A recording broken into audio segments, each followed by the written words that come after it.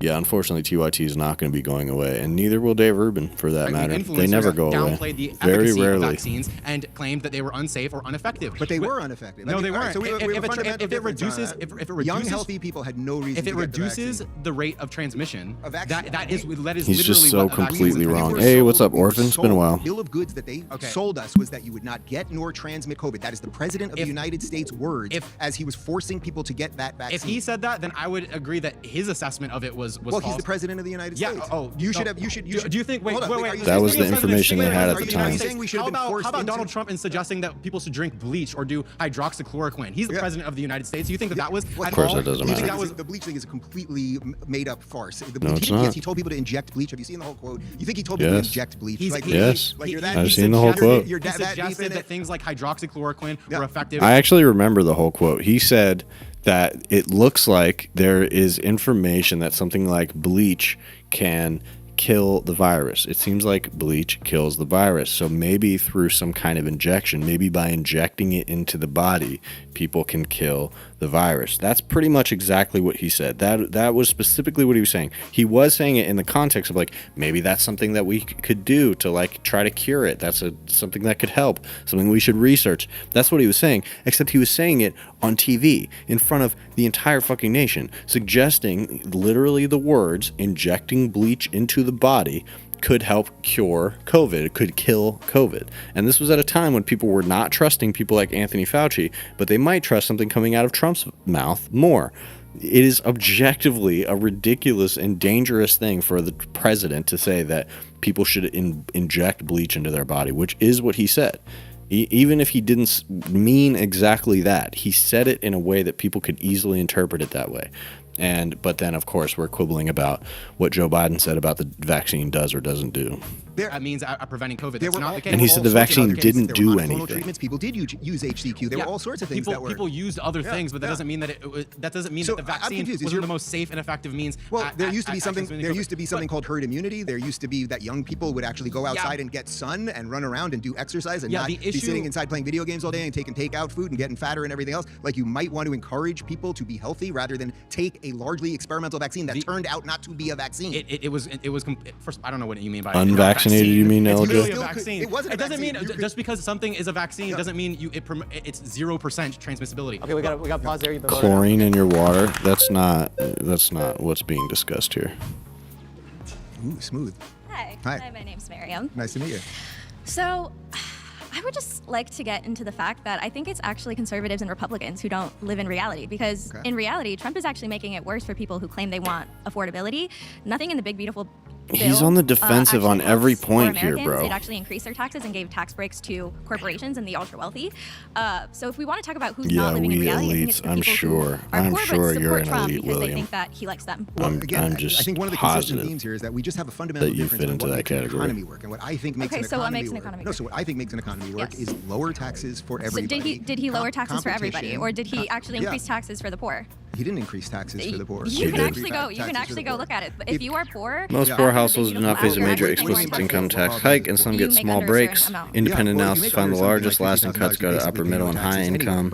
Low income, minimal relief may pay more overall once expiring provisions I'm tear not us, even arguing that right now. etc. I'm saying that Trump is not helping people at all. He's not giving tax breaks to them. He's giving tax breaks to the ultra wealthy when he should be giving tax breaks to, you said, So you everybody. like tax at breaks. least. So you like well, no, tax I'm breaks. saying if you want to be like logically consistent, then you would give tax breaks to everybody. But he's not doing that. He's only doing poorest, it that with the poorest people pay virtually no tax. The Okay, poorest but people pay virtually no tax. And again, the 1% pay 47%. So what percentage would you find acceptable? I really mean that. I seem to not be able to get an answer I on don't that. want to get into the actual specifics. Well, of course. No, That's because true, I'm here LJ. to actually It was say that. it was just a shameful I think this is failure. not relevant, though. Okay, this is not And relevant. it's to crazy Trump. that we No, because still you have have because human fucking. It's insane that idiots like him have not been excised. That's exactly what the fucking Biden administration should have done. Is made it so that people like fucking Dave Rubin never had a voice again. Like, seriously, like, we would be a healthier country.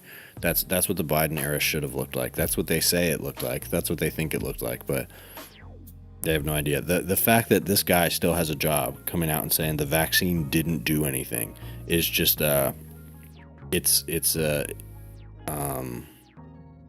what's the word? It reflects terribly on every single one of us. that we allow a person like this to exist. Flourishing is I important. guess it's partially my fault too for even playing this. And when you take someone Human like Elon, flourishing, yes, yeah, is and when important. you Who take, works for Elon Musk? yeah, 144,000 people. Okay, so should those people What's your also get a point, tax trailer break? shift? Of course, So of course. why aren't they Of under course, his but they policy? are. But what are you talking But they're about? not. But they are. But they are not. How many people do you think? Also- How many people do you think Elon Musk pays that are making less than $50,000? I'm going to venture to say it's virtually nobody. Virtually nobody at his companies. That basically everybody's making over 50. That means those people, almost everybody, got a tax break or a tax rebate under Donald Trump. But even I implore everyone to look that up because if you actually look it up, I implore them as well. I implore them as well. You've been voted out. You've been voted out. because Hi. Hi. How are you? Love the hair. Love the hair. Oh, thank you. I don't call myself a liberal. Yeah, so I kind of just want to echo what everyone else has been saying. I do agree that the Republican Party, I feel like, has been much more focused on ideology than reality. And specifically, Trump made several campaign promises to his voters that he hasn't come through on, and yet we continue to hear you guys bootlick him all the time. And it's very Well, frustrating the to me that topic you're is not the modern holding- left cares more about ideology. Yeah, and I disagree with the claim. Yeah. I think that the modern right cares more about ideology. I Yeah, mean, what is it? what Let's is look that at ideology? let's look at some of the things that Trump Here's ran, a here's a right? piece. He ran Here's a American claim that there's research to back up. More people would have died during COVID if it wasn't for the vaccine. Just Google that and get back to me. First, America First campaign, and then he bombs Venezuela. Then he doesn't end the war in Israel, even though he promised he was going to do that. What He do you mean? starts You're a gonna come conversation- back and chat, be like, I didn't find anything. Go Google that for real and look around for a while and tell me what you find. The war's over. No, it's What do you mean? very much There's no. a ceasefire. There's not one Israeli in Gaza. The hostages are home. There's a No, reconstruction that is that's beginning. absolutely not true. what That do is fundamentally false. Wait, you're saying there are hostages in Gaza right now and the war is continuing? The right now? conflict has continued. Yes, Yeah. there have continued to be bombs. And moving they're on. bombing Gaza right now. No, That's what you're I think. Yeah. Look, I mean, I'm all for free speech. I don't think that he should be silenced, but I think that the fact that he has as large of a platform that he does implicates the whole system. It implicates the whole incentive system. Because why are people like Dave Rubin incentivized to say these things that actively harm us all? When he comes out and he says, "Listen, the vaccine, it did nothing." He's lying in a way that literally harms society. And so I get that you can make accusations like that in every direction, and I don't think that's a good thing. But we have to ask ourselves, why does our society incentivize fucking morons to say things like this, and it doesn't incentivize the counter argument as much? And there aren't people who are making a living in the way Dave Rubin is, saying things that are more healthy for our society. And that's the problem, is that our society favors this type of right-wing reactionary stuff, and it has, meaningfully degraded our public health. Measles is making a comeback because of fucking morons like this who stand for nothing. This guy isn't even like a real anti-vax guy. He's just saying that because that's the right-wing talking point. He doesn't know very much about it, but he just kind of trots out the argument, and he makes millions of fucking dollars doing that. And it's like, America is unique in its propping up of people like this.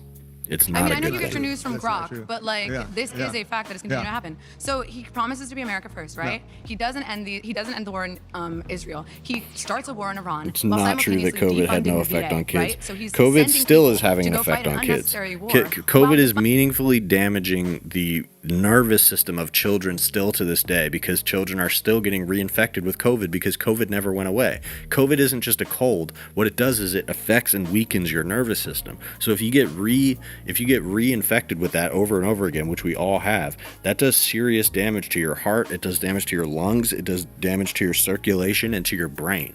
Look that up. That's something that's real. It's still happening. People's nerves are still being damaged on a daily basis because of COVID. It was a problem we never fucking solved. The only hope we had of solving it was vaccines and that type of treatment, but America rejected that. Because we effectively rejected that in favor of the entire world. The entire world is unable to eradicate COVID because America refused to do so. That is what, I'm all for liberty and freedom, but it's objectively true that is what our liberties have done, is made the public health of the entire world worse. Funding the organization and the institution that helps those people. That's not America first at all. He promised he was going to drain the swamp, and then he puts all these Kelly, Republicans are who's drunk at work. Then he anti-measles puts vaccination. When people put the anti-vax talking points out there, that is what undermines faith in vaccinations. We eradicated measles for decades, and now it's back. It's back because of the anti-vax movement. I'm not saying it's back because of Dave Rubin. I'm saying that he's partially responsible because of the idiotic stuff that he says about vaccines.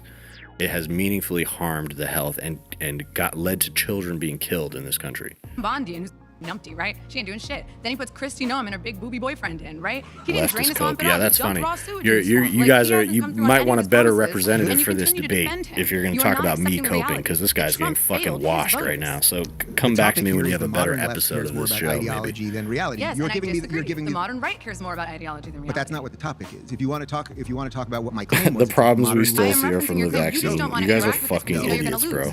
Actually dumb as fuck. I'll tell you what my claim is. The modern Go ahead left and don't cares more vaccinate any of your about children so we can just end your ideology, entire which cares bloodline more and about move racial on. ideology. Go ahead, that's fine You're with trying me. to focus on your definition of progressivism. I'm going on what's on the paper. You're right focusing here. on your definition of progressivism because you don't want to admit that Trump has failed his voters. No, Trump has failed his voters. He has not come through on his promises. I just He said he disagree, was but gonna, that's here, not what look, the he said he topic was going to be is. tough Yeah. on crime, especially immigrants, but he pardons the president of Honduras, who was literally in jail Yeah. for smuggling 400 tons of cocaine into Yeah, the LJ, US. it sounds like He you has have a not lot come of through direct with his experience with promises, it, which and these will So you want refuse fucking to the idiots acknowledge government don't. to be tougher on crime? Is that what you're telling me? But that's what he promised his voters. You're a lefty, and you want the government. I'm just looking at So you don't- reality. The yeah. reality is Trump made a promise that he did not keep. Yeah. His actions did not align with what he ran on. I actually wish Donald Trump was being harder on crime, Exactly. and I actually but wish. the fact that you defended him for the last 3 hours Well, you proves don't- that you're not in touch with the reality of the situation. No, I wish he was doing more as it came to deportations. You can only do so many things at once. You don't get everything that you want all the time. You just There was- defended Trump. You there- just defended Trump's deportation policy. No. So you wish he was doing more, or you're defending it. What is it? No, I like the policy. I wish he was Shark, doing I mean, more. I get where Okay, you're so coming from, the but fact people that like you are Dave continuing to support a Rubin president who have has not come meaningfully through on his party harmed promises our is social delusional. fabric, and I think that they should be. Trump, as I said, You There's sat a here difference and between like government censorship and excising somebody from, like the uplifted public square of debate. So I don't know. I mean, there's no shortage. You don't need to defend Dave Rubin's free speech. It's here. Dave Rubin's not going anywhere. Nobody has infringed upon Dave Rubin's free speech. All I'm saying is that we are worse off because of how popular people like Dave Rubin are. And if we can't, you can't force the market to incentivize better, more healthy forms of speech. In fact, the only way that you can stop the market from doing things that actively harm the public is by regulating it.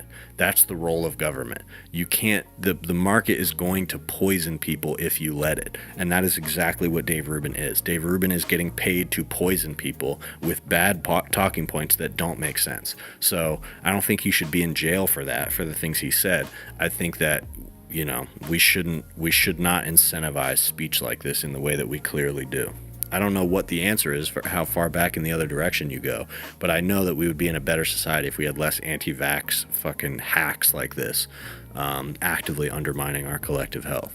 Donald Trump, if Donald Trump did nothing else other than close the borders, he has already done more than enough for the country. That's you. Whoa. You think in 4 years a president's only responsibility is to close the borders? He's supposed to be running the free world. He's supposed to be running the entire country. That's all you care about is the border? If you have a slow... What about healthcare? What about the national debt? He's increased the national debt by $2.5 trillion. You don't give a about that? If you have a slow, soft invasion of your country happening, then at the very least, you can close the borders and start kicking out the people who are not supposed to be here. Okay, but you just said if the only thing that Trump did is close the borders, that would be an effective presidency to you? If the only thing he did. No, I want him to do more. And okay, so then why would you say that him closing the borders would be an effective presidency? The end, full stop. If I was Donald Trump... I mean, the First Amendment is a part of society, isn't it? Okay, but you just said if he did one singular thing, I'm not implicating the First Amendment. I don't think the First Amendment should go anywhere. I like the First Amendment. I'm talking more about the market and what the market incentivizes. This isn't really about the public square. This isn't really about what you're allowed to say. This is about the fact that this guy has been propped up for years. This guy was taking money from fucking Russian governments. That alone should be enough to say maybe this is the type of person who should be devalued in the market, not valued in the market. And when the market fails to protect people from bad incentives, the government has to step in. And I agree that the protections for free speech need to remain strong, but I don't know. We need to disincentivize this type of shit somehow. Really? Relative to where we were with Joe Biden. That sounds like a lame duck presidency. If the only thing he can accomplish in 4 years is one thing. You want to have like a silly semantic argument. I think you understand. Fairness doctrine. I think you understand. I think you understand the point that I'm making. That in and of itself, closing the border is by far the most important thing that had to happen. Absolutely. By far. So you don't care we that had an invasion into this country. 16 to 20 million people. On top of the fact